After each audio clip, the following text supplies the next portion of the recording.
Quais as previsões para o futuro? Primeira parte. Primeira carta aos Tessalonicenses, capítulos 4 e 5. Comentário de Emaro Persona. Em 1 Tessalonicenses 5, versículo 1, por que Paulo fala que não necessitava falar dos tempos e das estações? E também ele está incluindo aqui o dia do Senhor, que virá como ladrão de noite. Ele, claro, pode até ter falado particularmente a esses irmãos em outras cartas ou em visitas, mas por que ele deixava assim como uma coisa de somenos importância agora para eles? Porque eles já estavam cansados de saber disso. Isso fazia parte da doutrina dada a Israel desde Enoque. Porque Enoque Pedro, acho que é Pedro, ou é Judas que cita Enoque, é Judas, eis que é vindo o Senhor com todos os seus santos, já era ele citando esse dia do Senhor. Então todo o Antigo Testamento já tinha sido revelado no Antigo Testamento esse dia, que na realidade não é um dia, né, de 24 horas, mas é um tempo, é um período de tempo em que o Senhor retoma as rédeas do mundo e da criação como um todo. Nós estamos vivendo hoje no dia do homem. Hoje é o homem quem manda. Claro que o Senhor não deixa de controlar tudo nos bastidores, mas no palco quem está hoje é o homem. O homem atingiu o ponto máximo da sua audácia em querer dominar o mundo à sua própria maneira. Então o dia hoje é o dia do homem. Não tem lugar para Cristo nesse mundo. Isso é que é importante entender quando as pessoas se envolvem em política, querendo, vamos mudar o mundo, vamos colocar, eu confio em Deus na nota de reais, ou então em dólar, está lá, em God we trust. Não tem nada a ver isso com Deus. É dia do homem, e o homem fazendo as coisas da sua própria maneira, em rebelião. A última vez que Cristo foi visto nesse mundo, ele foi visto morto e pregado numa cruz. O Senhor de todo o universo, o Criador de todas as coisas, foi visto pelos homens como morto. Então, num certo sentido, aquela frase eu acho que foi de Marx, que ele falava que Deus morreu, eu não sei se é outro filósofo que falou isso, que Deus morreu, realmente, para o homem, Deus morreu. O homem não está nem aí para Deus. Ele quer fazer o mundo da sua maneira. E quando nós vemos tantas ações de tentativas de melhorar o mundo, isso é o homem pintando o Titanic numa cor alegre, depois de bater no iceberg, porque ele já bateu. Na rejeição que os homens fizeram de Cristo, o mundo já está condenado. Não tem mais retorno para isso. Então, esse assunto do dia do Senhor, que é um período, e é um período grande, ele não se limita apenas aos 1000 anos, porque nós sabemos que lá em Pedro ele chama de dia do Senhor a destruição dos céus e da terra. Quer dizer, isso já é no começo, já quando todas as coisas aqui deixam de existir, para Deus então começar um novo tempo sem tempo, que é novos céus e nova terra, quando não haverá mais tempo e não haverá mais matéria como nós a conhecemos. E todos os salvos estarão já prontos, né, configurados para esses novos céus e nova terra, para viver com uma mente que é capaz de viver fora do tempo. Nós não temos essa mente hoje. A nossa mente é limitada a começo e meio e fim, as dimensões, né, altura, largura, profundidade e tempo. São as 4 dimensões com as quais nós conseguimos viver. Mas nós não temos cabeça para viver na eternidade. Por isso que a eternidade é citada em apenas, eu creio, 2 versículos na Bíblia. Porque não seria possível entender.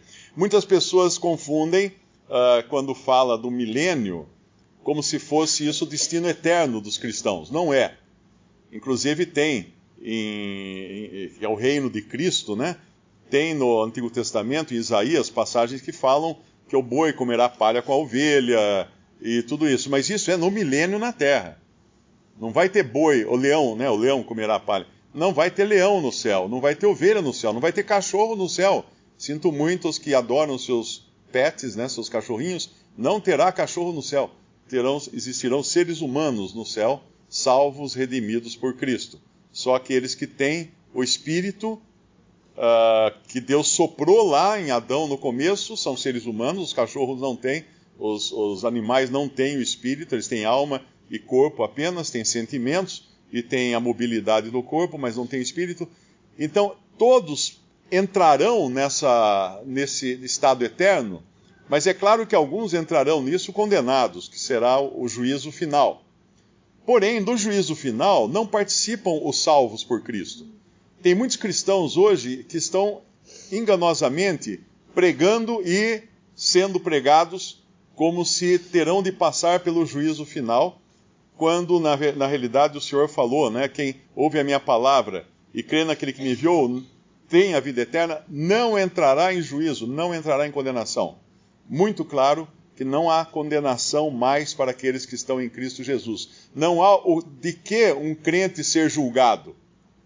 Mas lá no juízo final, diz que nós vamos ter, as nossas obras vão ser queimadas como palha. Não, isso não é o juízo final, isso é o tribunal de Cristo, porque ao contrário do dia do homem, que é hoje, o dia do Senhor é quando o Senhor toma as rédeas de tudo.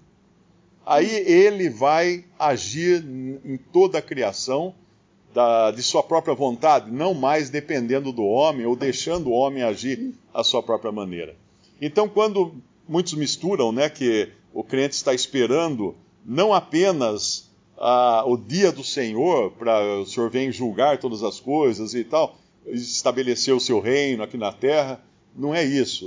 Os crentes salvos por Cristo devem estar já de olho no céu, que é para onde nós estamos endereçados a partir do dia em que Cristo nos salvou. Foi colocado em nós um selo, ou um carimbo, que é o Espírito Santo habitando em nós, e isso foi colocado para sempre. O Senhor Jesus fala, lá em João, ele fala assim, que ele daria o Espírito para que ficasse conosco sempre. Nunca mais um crente em Cristo perde o seu Espírito Santo. Mas Davi falou, não retires de mim o teu Espírito, mas é que Davi era outra dispensação, quando os homens não tinham o Espírito Santo habitando neles, então eles recebiam o Espírito por medida, eles recebiam o Espírito para determinadas ações, eles eram preenchidos com o Espírito Santo, e aí sim, eles podiam perder esse privilégio, mas não hoje. O Espírito Santo que o Senhor prometeu para essa era em que ele seria enviado à terra, à igreja como um todo e aos crentes individualmente, é aquele que estará sempre convosco, como ele cita numa passagem do Evangelho de João. Então não há possibilidade alguma de um crente em Cristo perder a sua salvação. Não tem. Seria preciso cortar a mão do Pai para que escapasse um salvo da mão do Pai, porque não há como tirá-lo dali.